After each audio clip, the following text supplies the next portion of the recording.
వంశకృష్ణ గారు, గంటా శ్రీనివాస్ గారు, విష్ణు కుమార్ రాజు గారు, ఈశ్వరరావు గారు మాట్లాడటం జరిగింది.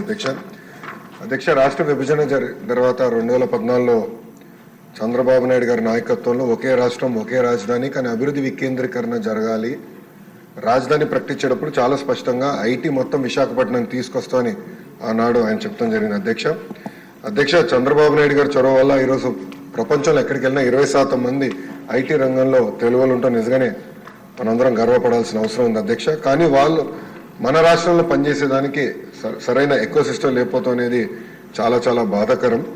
2014 నుంచి 2019 మధ్యన ఒకసారి మనం చూస్తే అధ్యక్ష సుమారుగా 150 కంపెనీలు 50,000 మందికి ఉద్యోగాలు కల్పించడం కూడా జరిగింది అధ్యక్ష. ఈ పరిశ్రమలని ఆనాడు తీసుకొచ్చాం. అంతేకాకుండా అనేక సందర్భాల్లో కాన్క్లేవ్స్ కూడా ఏర్పాటు చేసి వైజాగ్ను ఒక ఫోకస్ ఏరియాగా తీర్చిదిద్దడం జరిగింది. ముందు చూపుతో డేటా సెంటర్ పాలసీ ఆనాడు తీసుకొచ్చి అదానితో కూడా ఒప్పందం కుదుర్చుకుని వాళ్ళు కూడా ఆనాడు భూములు కేటాయిస్తాం జరిగింది, శంకుస్థాపన చేస్తాం జరిగింది.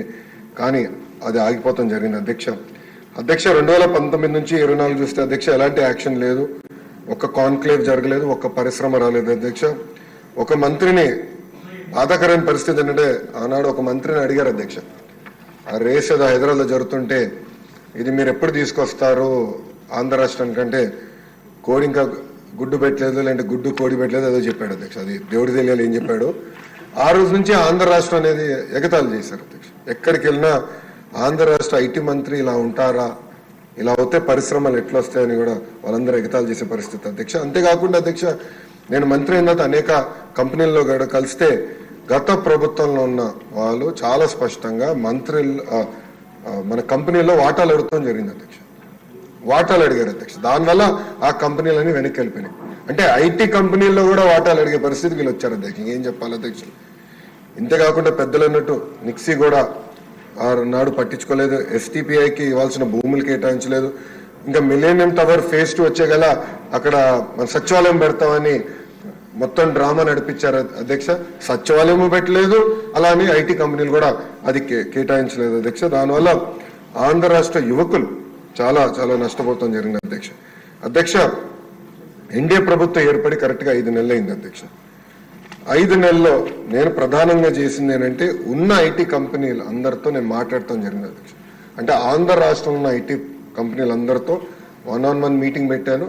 చిన్న కంపెనీలు అయితే వైజాగ్లోనే నేను ఐటీ సార్ నాయకత్వంలో, ఐటీ సార్ కాదు మన ఐటాప్ నాయకత్వంలో నేను సమావేశం కూడా ఏర్పాటు చేసుకుని అక్కడ వాళ్ళు ఎదుర్కొన్న సమస్యలు ఏంటి, ఇంకేం చేస్తే బాగుంటుందని కూడా వాళ్ళతో సుదీర్ఘంగా చర్చిస్తాం జరిగింది అధ్యక్ష. ఇప్పుడే పెద్దలు గంటా శ్రీనివాసరావు గారు చెప్పినట్లు టీసీఎస్ ఆల్రెడీ కమిట్ అయింది. టీసీఎస్ అనేది వస్తుంది, దాంట్లో ఎలాంటి సందేహం లేదు. విష్ణు కుమార్ రాజు గారు ఎప్పటికల్లా వస్తుందని అడిగినట్టున్నారు. 3 నెలలు టైం ఇవ్వండి తప్పనిసరిగా, ఎందుకంటే ఎగ్జిస్టింగ్ బిల్డింగ్స్కి చిన్న ఏర్పాట్లు చేయాల్సిన అవసరం ఉంది. 3 నెలల్లో తప్పనిసరిగా టీసీఎస్ విశాఖపట్నంలో ప్రారంభిస్తున్నారు. అంతేకాకుండా ముందు చూపుతో వాళ్ళని నేను చంద్ర సార్ని కోరాను, మీరు క్యాంపస్ ఏర్పాటు చేయాలి విశాఖపట్నంలో అంటే ఆయన ఒప్పుకున్నారు. దానికి ఆల్రెడీ భూములు కూడా మేము ఎత్తుకుతున్నాం. దానిపైన కూడా నేను చాలా క్లియర్గా 2-3 చెప్పిన తర్వాత దాన్ని కూడా వస్తాను అధ్యక్ష. పెద్దలు వంశకృష్ణ గారు అడిగినట్లు అధ్యక్ష ఇక్కడ ఎకో సిస్టమ్ కూడా ఏర్పాటు చేయాలి. దాంట్లో భాగంగా నేను కూడా ఐటీ కంపెనీలు అందరితో మాట్లాడినప్పుడు ఇన్ఫోసిస్తో కూడా మాట్లాడాను. వాళ్ళని కూడా ఒక క్యాంపస్ ఏర్పాటు చేస్తే బాగుంటుందని వాళ్ళని కోరాను.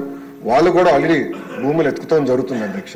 ఏదో ఒక బిల్డింగ్ 500-600 కాదు, క్యాంపస్ అనేది అవసరం ఉంది. దానికి వాళ్ళకి భూములు కూడా ఇప్పుడు ఎత్తుకుతాం జరిగింది, మొదలుపెట్టాం అధ్యక్ష. నేను అనుకుంటా మాక్సిమం ఒక 6 monthsలో కొబ్బరికాయ కొట్టచ్చు నేను ఆశిస్తున్నాను. దానికి నేను చాలా కష్టపడుతున్నా. మీరు 20,000 ఉద్యోగాలు అడిగారు అధ్యక్ష. 5 సంవత్సరాలు 20,000 ఉద్యోగాలు నా టార్గెట్ కానే కాదు. పెద్దలు అన్నట్టు 5 లక్షల ఉద్యోగాలు ఒక ఐటీ రంగంలో ఆంధ్ర రాష్ట్రంలో క్రియేట్ చేయాలనేది టార్గెట్గా నేను పనిచేస్తున్నాను అధ్యక్ష. మనం యూఎస్ కూడా వెళ్ళాను, అనేక డేటా సెంటర్ సంస్థలతో కూడా నేను కలుస్తాను జరిగింది అధ్యక్ష. ఒకసారి చూస్తే 2019 నుంచి 24 వరకు గత ప్రభుత్వం దీనిపైన ఎలాంటి ఫోకస్ పెట్టక డేటా సెంటర్ ఎకో సిస్టమ్ అటుపక్క విశాఖపట్నంలో, క్షమించాలి, అటుపక్క ముంబైలో, ఇంకో పక్కన తమిళనాడులో, అదేవిధంగా తెలంగాణలో వస్తాం జరిగింది అధ్యక్ష. అదే కానీ మనం కానీ ఆనాడు తీసుకొచ్చిన పాలసీ ముందలు తీసుకెళ్ళి ఉంటే Visakhapatnam data centre capital of the world అయ్యేది అధ్యక్ష. మనం చూస్తే డేటా సెంటర్స్ లో ప్రపంచవ్యాప్తంగా ప్రతి సంవత్సరం $300 బిలియన్ $300 బిలియన్ ఖర్చు పెట్టిపోతున్నారు అధ్యక్ష ప్రతి సంవత్సరం. నా లక్ష్యం $100 బిలియన్ భారతదేశానికి రావాలి, దాంట్లో ఎక్కువ శాతం ఆంధ్ర రాష్ట్రానికి రావాలనేది నా లక్ష్యం అధ్యక్ష. దాంట్లో నేను అందరినీ కలిసాను అధ్యక్ష. అంటే కొన్ని కంపెనీ పేర్లు నేను వెల్లడించలేను, ఎందుకంటే ఎన్డీఏ నేను వాళ్ళతో సైన్ చేశాను కనుక. వాళ్ళతో చర్చించినప్పుడు 2-3 రిక్వెస్ట్లు ఉన్నాయి, ఎస్పెషల్లీ డేటా సెక్యూరిటీ, అదేవిధంగా టాక్సేషన్, డేటా ఎంబసీస్ విషయంలో. విష్ణు కుమార్ రాజు గారు బీజేపీ నుంచి కూడా ఉన్నారు కనుక ఇక్కడ నేను ఆల్రెడీ ఢిల్లీలో ఉన్న పెద్దలతో నేను చర్చిస్తున్నాను సార్. అది పాలసీ, ఒక ఫ్రేమ్వర్క్ అనేది ఏర్పాటు చేయాల్సిన అవసరం ఉంది. తద్వారా పెద్ద ఎత్తున పెట్టుబడులు కేవలం ఆంధ్ర రాష్ట్రంగా భారతదేశానికి వచ్చేదానికి అవకాశం ఉంది. అది ఆల్రెడీ మేము చర్చలో ఉన్నాం అధ్యక్ష. అధ్యక్ష, వంశకృష్ణ గారు అడిగినట్టు ఒక సోషల్ ఎకో సిస్టమ్ అనేది చాలా చాలా అవసరం అధ్యక్ష. దాంట్లో ఎయిర్పోర్ట్ ఒక భాగం.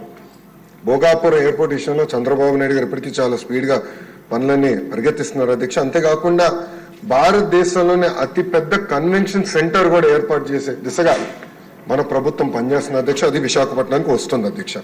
అంతేకాకుండా ఎయిర్పోర్ట్స్, క్షమించాలి, హోటల్స్ కూడా అధ్యక్ష.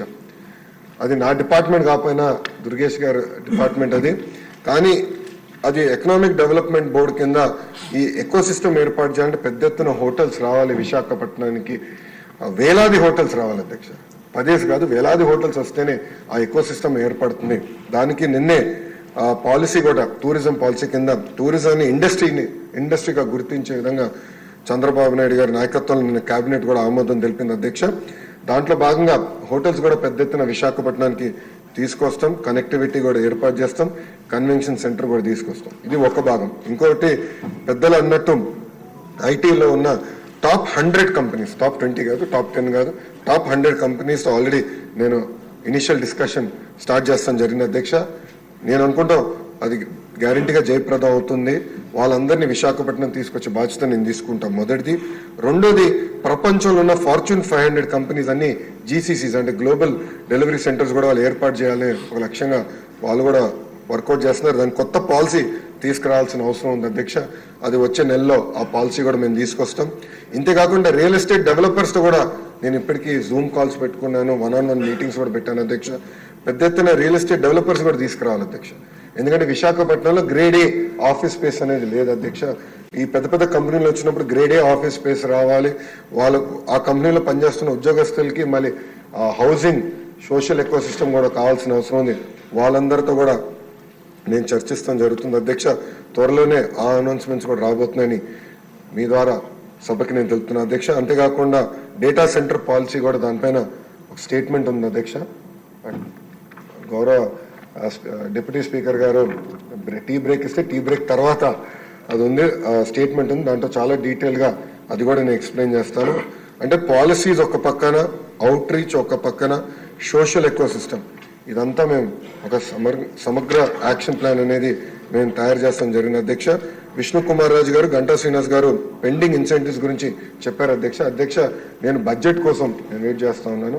బడ్జెట్లో 500 కోట్ల రూపాయలు పెండింగ్ ఇన్సెంటివ్స్ క్లియర్ చేసేదానికే ఐటీ ఎలక్ట్రానిక్స్కి కేశవ్ గారు కూడా కేటాయిస్తాం జరిగింది. అది అసెంబ్లీ సెషన్లో అయిన తర్వాత తప్పనిసరిగా ఇన్సెంటివ్స్ అని ఆ కంపెనీస్కి అందించే బాధ్యత మేము తీసుకుంటాం అధ్యక్ష. దాంట్లో ఎలాంటి సందేహం లేదు. చివరికి అధ్యక్ష, నేను చంద్ర గారిని కలిసినప్పుడు అడిగాను ఆయన సలహా ఏంటి నాకని. ఆయన ఒక మాట అన్నారు అధ్యక్ష, ఇప్పుడు కంపెనీస్ అందరు కూడా $5 బిలియన్, $10 బిలియన్, $15 బిలియన్ పెట్టుబడి పెడుతున్నారు. ఒక నెల డిలే అయినా, ఒక 3 నెలలు డిలే అయినా మా బిజినెస్ ప్లాన్ మొత్తం తారుమారు అవుతుంది. So speed of doing business మీద మీరు డెలివరీ చేయండి, తప్పనిసరిగా అందరూ ఆంధ్ర రాష్ట్రానికి వస్తారు అని చాలా స్పష్టంగా ఆయన కూడా నాకు చెప్తాం జరిగింది అధ్యక్ష. తప్పనిసరిగా ఈజ్ ఆఫ్ డూయింగ్ బిజినెస్ కాదు, స్పీడ్ ఆఫ్ డూయింగ్ బిజినెస్ పైన మేము ఫోకస్ చేస్తున్నాం అధ్యక్ష. అధ్యక్ష, ఈరోజు నేను గర్వంగా చెప్తున్నా, కంపెనీల వెనకాల నేను పరిగెడుతున్నా అధ్యక్ష. ఒక డేటా సెంటర్ కంపెనీ వాళ్ళు వచ్చారు, మన స్పీడ్ చూసి ఇంకా పెద్ద ప్లాన్ తీసుకొస్తానంటే నేను ఫోన్ చేసి ఇంకా మీరు ఎందుకు రావట్లేదని ప్రతి వారం నేను ఫాలోఅప్ చేస్తున్నాను అధ్యక్ష. అధ్యక్ష, మొన్న కూడా మీరు చూసారు, రిలయన్స్ అనౌన్స్ చేసింది మన గ్రీన్ బయో ఫ్యూల్స్కి. దాని గురించి అధ్యక్ష నేను వాళ్ళకి ఫోన్ చేసి కంగ్రాచులేషన్స్, ఈరోజు ఎంఓయూ అయిపోయింది, 500 మీరు ఎప్పటికల్లా పూర్తి చేస్తాను తిప్పి వాళ్ళు నాకు చెప్పింది ఏంటంటే ఆంధ్ర రాష్ట్రం ఇంత ఫాస్ట్గా మూవ్ అవుతుందని మేము ఊహించలేదు. 500 కాదు 700 సెంటర్లు మేము ఆంధ్ర రాష్ట్రంలో పెడతామని తిప్పి నాకు హామీ ఇస్తాను.